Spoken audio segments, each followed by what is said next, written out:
There was the usual crowd of pushy working girls, already hanging just outside the cafe in the blazing afternoon sun, trying to woo the single male tourists. I felt lucky I had not known any of them, though many of them had spotted me before.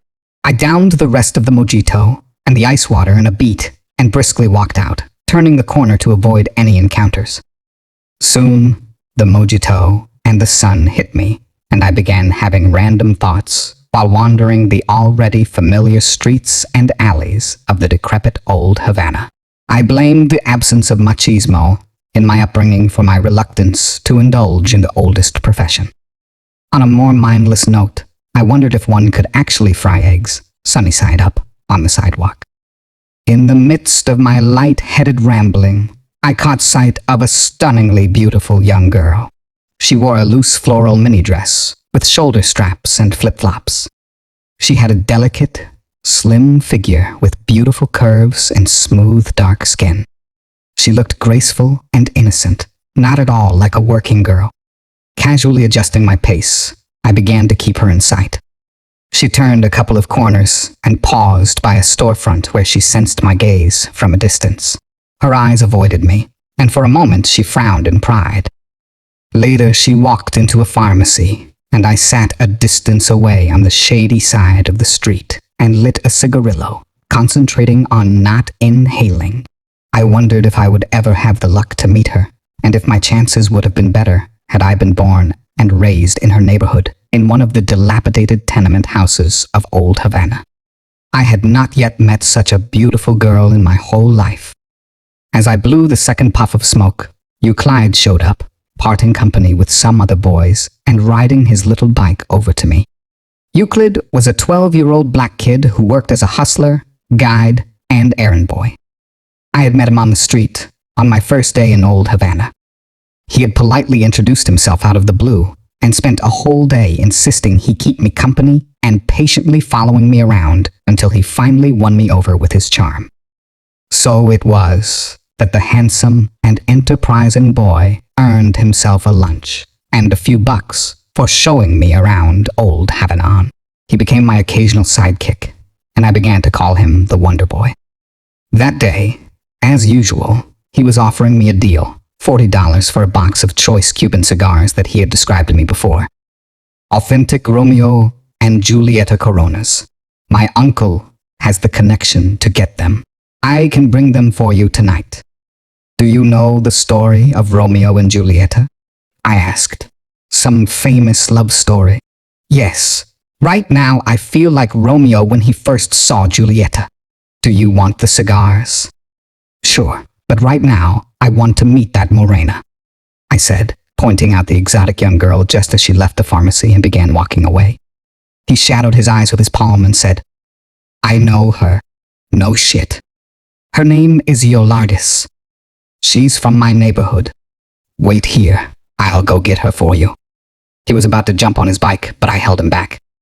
Oh no, not like this. I don't think she would like to meet me right now. Do you really know her? Yes, she is a friend of my stepsister. I know where she lives. Does she have a man? She lives with her mother. What's she like? Does she go out? Not like shameless girls.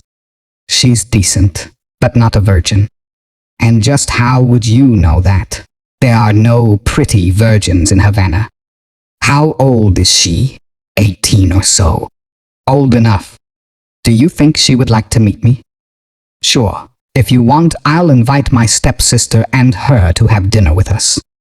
Be my guest. You're a real wonder boy.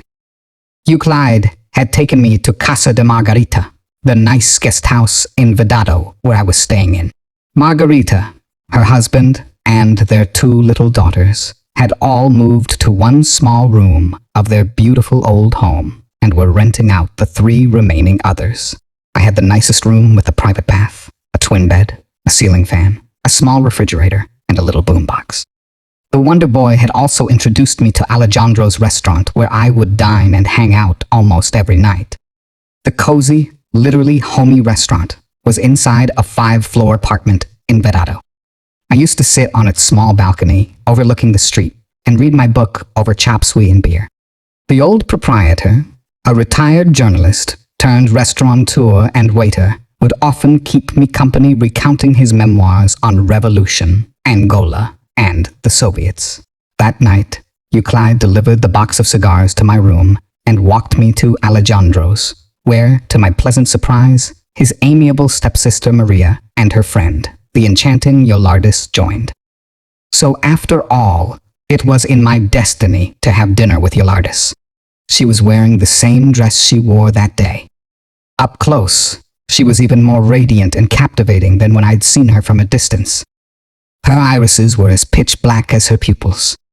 Her ample, cascading black hair flowed onto her shiny, bare shoulders.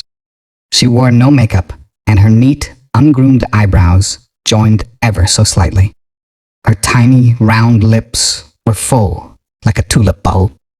She was shy, pensive, and reserved, and barely said a word all night, but she seemed to know that she was the special person on a special occasion. I had to make conscious attempts to veer my eyes off her from time to time. That night, after Alejandro closed the restaurant, we all walked by the breezy and moonlit oceanfront Malecon Drive, and I got to have a few words with her. "Would you like to see me tomorrow?" I asked. "I don't know," she said shyly with her eyes downcast. "Can I call you?" "No. Please come again for dinner with Maria and Euclid. I want to see you." "Thank you." That's all she said before they split, heading back home. When they were a dozen or so steps away, Euclid made a wide turn on his bike towards me.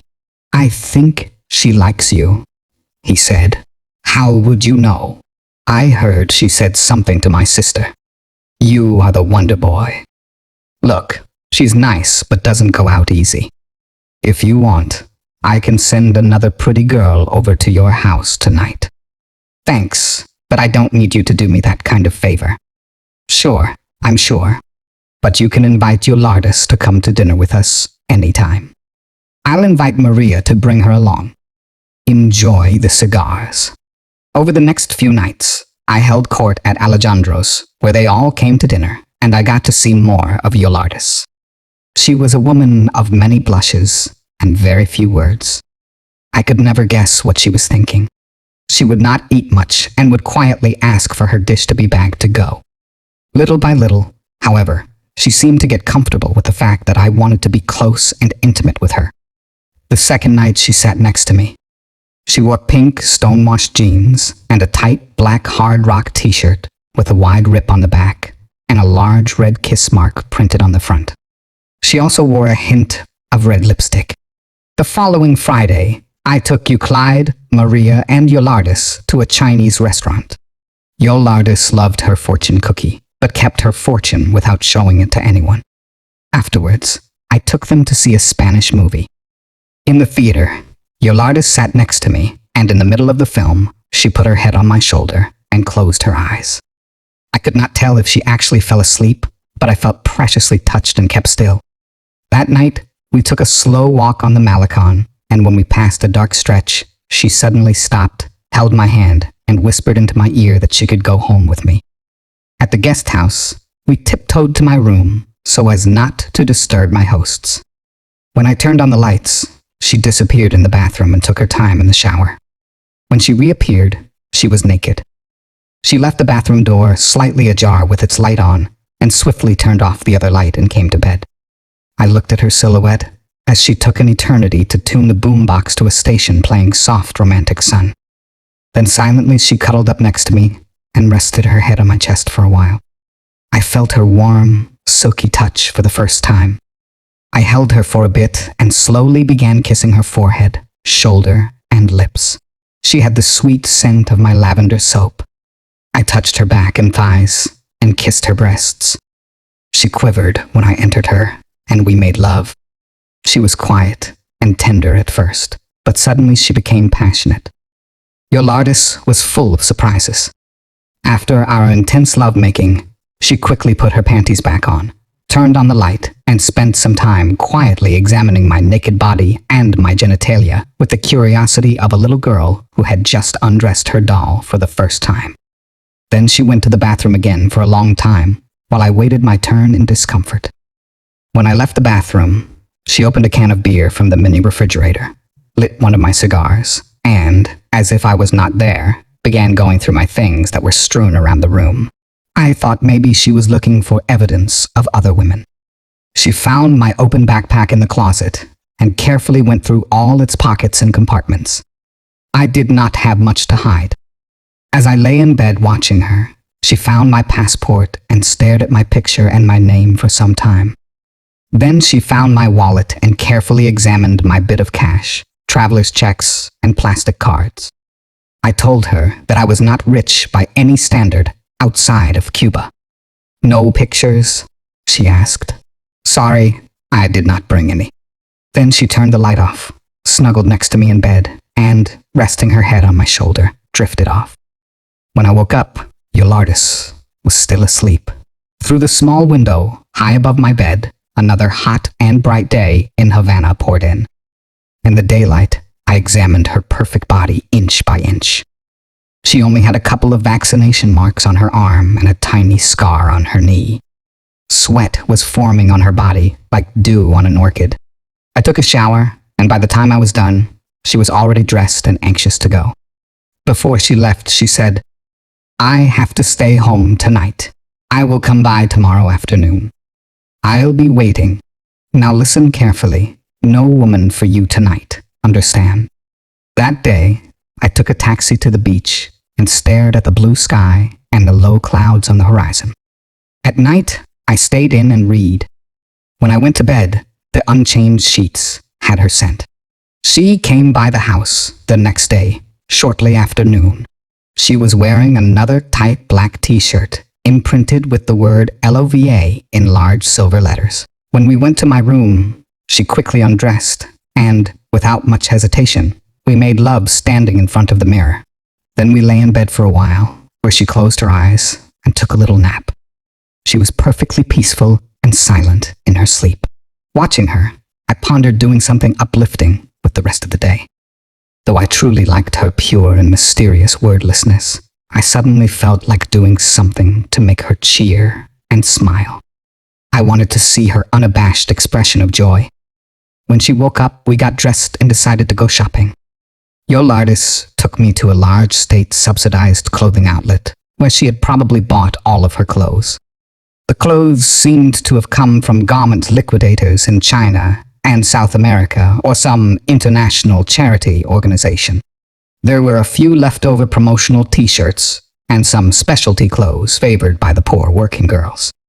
Yolardis said that she visited the store often and at best there were slim pickings. That day she did not find anything she liked. I thought that maybe a stylish dress would make her happy, and I took her to a chic clothing boutique in the lobby of a fancy international hotel.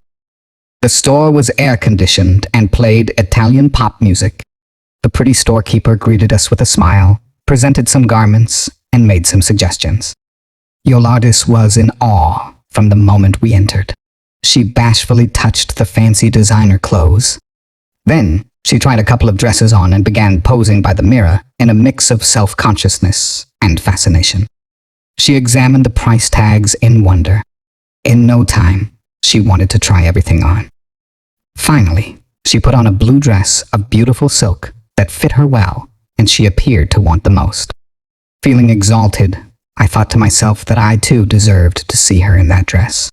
The price tag was a reasonable $135, and I decided to pay cash and buy her the dress as a present. When we left the boutique, she was all smiles, overjoyed with the fancy shopping bag in her hand. Afterwards, we strolled hand in hand for a bit. In parting, she kissed me and said with a sweet smile, "Thank you for the beautiful present." "You're welcome. I hope it's beautiful enough for you. Listen, I have to go home now and stay in tonight. But let's do something nice tomorrow. I will wear this dress. We can go to a very nice restaurant or a nightclub. Whatever you like. I'll come by tomorrow around this time. I'll be waiting. One more thing. You must stay away from shameless girls. Understand?" That night, I ate early at Alejandro's and went home and joined Margarita and her kids in watching a blurry video a Hispanic romantic comedy about Dominican immigrants filmed in the Bronx. The following day, I went to the beach early and read to the end of my book. That night, Yolanda stood me up. I anxiously stayed in until midnight and drank all the beer in the minibar, but there was no sign of her. Then I decided to visit the shabby local bar and get drunk on rum. The next day, just before noon, a knock on my door woke me. The housemaid told me that Yolardis wanted to come in to see me. When she arrived, I was badly hungover, and she looked somber and sad. She was wearing her kiss print t-shirt again. She sat next to me on my bed, her eyes downcast, and said in a sad voice, "Listen carefully. I am sorry about last night, but yesterday I had a big problem at home." "What happened?" "I could not wear your dress last night. I was very upset, and I did not want to see anybody." "Understand?" she said as her eyes welled up. "But why?" "Because yesterday, my mother took the dress back to the shop to get the money for it." A tear ran down her cheek. She paused silently for a while and said, "My mother said I could not have that dress when in our house we don't have enough food to eat." I held her as she broke into a silent sob. I did not quite know what to say. I told her that the dress was not a big deal, and she had no reason to be upset. I wanted to tell her that I would buy her another dress, or that she could depend on me for anything, but I held back as it was not going to sound right. Instead, I said, "I'm so sorry. Please don't cry. Whatever I can do. I have to go. I will see you later. When? Don't know. I'll come by." She quickly straightened up her back, collected herself together, and got up. After a brief and pensive pause, wiping her eyes and staring at the floor, she said goodbye and left, closing the door behind her. I sat on the bed for a while, silent and confounded. As it turned out, that was the last I saw of her. She did not call on me again. For a few days, I wondered what had happened to her. I saw the Wonder Boy once more when he brought a new batch of working-class Italian buddies to Margarita's guest house. He seemed busy with his new clientele, and when I asked him about Yolardis, he said he had not seen her, but in time, he would find out. In the end, I decided not to stress myself looking for her. I hardly knew anything about her, and having only a week left of my trip, I already sensed the anxiety of returning to my real life. Beginning to feel like a weary foreigner at loose ends, I needed to be on the move to change my scenery. The next day, I left Havana for Santiago, where I spent the remainder of my time in Cuba. It was not until 2 years later that I went back to Havana. Leaving the airport, my backpack was next to me in the back seat of the taxi, and in my hand, I held the address card for Casa de Margarita. This time, thanks to the card, I had managed to prove knowledge of where I was going, and was spared the hassle of having to pick up and prepay for a state-operated hotel at the airport. I had called Margarita in advance about my arrival. To my delight and surprise, she remembered me well as the guapo Americano and had promised me the same room. I was hoping to get there not too late, but it was already midnight. It had just rained, and the streets were wet. The new taxicab zoomed smoothly through the dark and empty avenues of Havana. "Taxi driver," a dashing young mulatto asked, "where are you from? Italiano?" "No, I live in New York. Nova York. El centro del mundo. Not your first time here. I was here once over 2 years ago. Welcome back to communism. How is life in Cuba?" "Same crap." As we approached the center of town, there was again the familiar scene of curvaceous young prostitutes working the streets and intersections. "The working girls are still here. Putas, las putas," he pronounced emphatically in laughter. "I heard they cracked down on that business. No, it never changes." The rich scent of rain and wet earth was blowing through the open window. It felt good to be on the ground again, somewhere I had been before. I knew I would find some of the same people and hear their stories again. Above all, I remembered the enigmatic Yolardis. In a flash, I saw a delicate and beautiful girl running across to the other side of the avenue. I thought I saw her wearing high heels, a short red miniskirt, and a black t-shirt with a large red kiss print. Oh my, slow down. Poor favor, I said to the driver, and abruptly turned around on my seat and stuck my head out through the window. As the cab slowed down and stopped at a red light, I focused my eyes again, and for a moment, I caught a good sight of her from afar as she was illuminated by another pair of approaching headlights. It was Yolardis. You like her? She was lovely. Do you want me to turn the car around? The driver asked. No, it's not necessary, I replied. You can probably have her for $60, maybe $40 at this hour. I can negotiate for you. No thanks. It's all right. Well, it's true you just arrived here.